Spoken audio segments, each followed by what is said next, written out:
do you remember what was the first thing that we did with you? Do you remember when we put you on camera? Well, obviously, when you work on this show, you're involved in a lot of comedy bits, playing various characters that may come up. So there were plenty of those going all the way back to the 90s. But to answer your question, as I think you wanted to where answer you were it, playing Jordan, where you were yourself. No, I was playing Man 2 in the courtroom or things like that. Those clips exist. I understand. Yes, I know yes. But at a certain point, I think I took you out to dinner at one point, and we had a dinner. Remember that was? I don't think it was the first thing we did necessarily, but that was a moment where you and I went and had an Italian dinner, and people really got to know you. I think that's where the legend of Jordan kind of really started to grow. You're skipping a couple of things, but that did happen. What you're describing did in fact happen, even if your chronology is off. Okay, why don't you tell me, because I'm ignorant, what was the first thing you did where you were really just Jordan Schlansky being yourself? Okay, in 2007, this is on the NBC show, we visited Lucasfilm Limited headquarters in San Francisco. Okay. I was there in a production capacity, performing the tasks which apparently you don't acknowledge that are performed. Nevertheless, I was there and ended up being pulled into the remote itself. Yes, and I brought you in, and probably there was a spark there where people could see, this is an interesting fellow, and Conan has quite an interesting and somewhat comedic dynamic with this fellow, which probably led to us doing something else. What was the next thing? So the next thing was during the writer's strike. This was the end of 2007, beginning of 2008, where there was really no premise at all. It was simply you and I sitting in a room and having a conversation, and I think that led to certain situational things that we had mentioned. We had tried some wine based on our initial conversation. You had rummaged through my office, and that was the first of many loosely structured ideas. Okay. Just so you remember and that you're aware, this is not a court deposition. Okay, so you're allowed to just chat, and this, this is not going to be. This is not going to be. There's no pressure here on you. I don't feel any pressure whatsoever for exact dates and for you to defend yourself. I was presenting some context. That's all. Okay. On to the next question. We do go to dinner, and that's when things, I think, really started to cook. People learned that you take great pride in your knowledge of certain areas of the good life. Fine wines. Okay.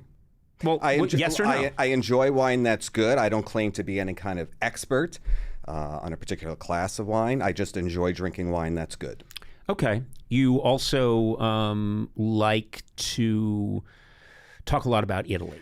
I enjoy visiting Italy, and as a natural consequence of that, it may come up in conversation from time to time. It came up a lot. Many such discussions. You had brought, someone could, a gorilla could smash through the door and start throwing coconuts at people, and you would turn that into a discussion of Italy. You take anything that happens and make it about Italy, and it's quite incredible. And then you love to parade your knowledge about Italy. So I took you to Italy so that you could show off. I thought I was doing you a favor. Was it not a favor that I took you to Italy? It was a fun vacation. Just to be clear, I'm not interested in showing anything off. I'm really unconcerned as to what you may think of my knowledge or lack thereof. I simply know what I know, and when asked, I say what I know. Or as Popeye says, I am what I am. So in a way, you're an Italian Popeye. Listen, I enjoy visiting Italy. It's as simple as that. We don't need to kind of extrapolate hidden meaning. There's no TV cameras rolling on this right now. Okay. It is just you and I talking, and yet the dynamic is unchanged. Did you think the presence of the television cameras was in some way discouraging me from revealing what I do to you, and in other way altering my personality? I didn't know, but I do love that when you start to get angry, you get a maniacal grin. Your eyebrows take this unnatural arch, much like the Riddler when cornered by his foe, the Batman. I'm sure you have your own way of talking about the Batman that's more accurate.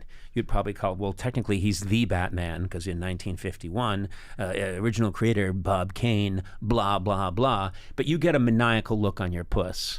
Listen, this is my physical appearance. I maintain my aesthetics as best as I can. If you'd like to devote some time to exchanging comments about each other's physical appearance, I'm happy to do so. No, I don't want to do that. I'd like to take a second now and take a little stroll down memory lane. Do you like a stroll down memory lane? I'll go along with this premise.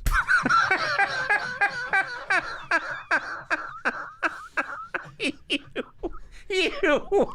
Why? It's just me. We're buddies. Aren't we buddies? I'm completely relaxed. I don't know why there's an accusation that I'm in some way perturbed. you're like no one I've ever met. You're a one-off. You're an unusual occurrence in the time-space fabric. People really do enjoy our adventures together, the remote segments that we've done. I thought we'd play a couple here on the radio. I want to play one, and I'm glad you seem thrilled about it. Here's one where it's called the Espresso machine remote. Do you remember this remote? I do remember. It was a situation. You call it a remote. I call it part of my life. We had an espresso machine outside my office, and for some reason that turned heads. Maybe it was the fact that it was outside my office. That just happened to have been where there was an empty table. That's where the machine ended up. I'm sorry. That's where the machine ended up. Bullshit. It just happened to be out. I tolerate 80% of this, but sometimes you step over the line, and you just did, buddy boy. You purchased with show money a very expensive espresso machine, and then where did you put it? It was for the show. Why wouldn't it be with show money? I don't understand why this is so provocative. And then where did you put it? You put it right outside your office, which was in this very hard-to-reach tiny cul-de-sac in our TBS office building. You could barely find it. And you tucked it outside a table that was conveniently right outside your office and practically inaccessible to anyone else. Most people didn't even know it existed. I don't understand the relevance of the geography of the office itself. What does it matter where the table was in what particular quadrant of the office? It was available to everybody. Multiple people used the machine. How did people know about it? They couldn't even get to it. It's not my responsibility to make people. Would you expect some kind of announcement? Just a reminder, the espresso machine is still here should anyone need it. It would have been nice if you told people that you purchased with show money an expensive espresso machine and put it right outside your office, which is a dead end, as many things with you are. It was a complete dead end. And so no one could even find that espresso machine. I once hired 7 baristas to patrol the office, and they couldn't find it. It's bariste. The plural of barista is bariste. In Italian, we don't pluralize by adding an S. I would slap you if you were beyond. I'm extending my arm, and you are God, that grinning pumpkin of yours is beyond my reach, or I would slap you right now. I would slap you full across the face.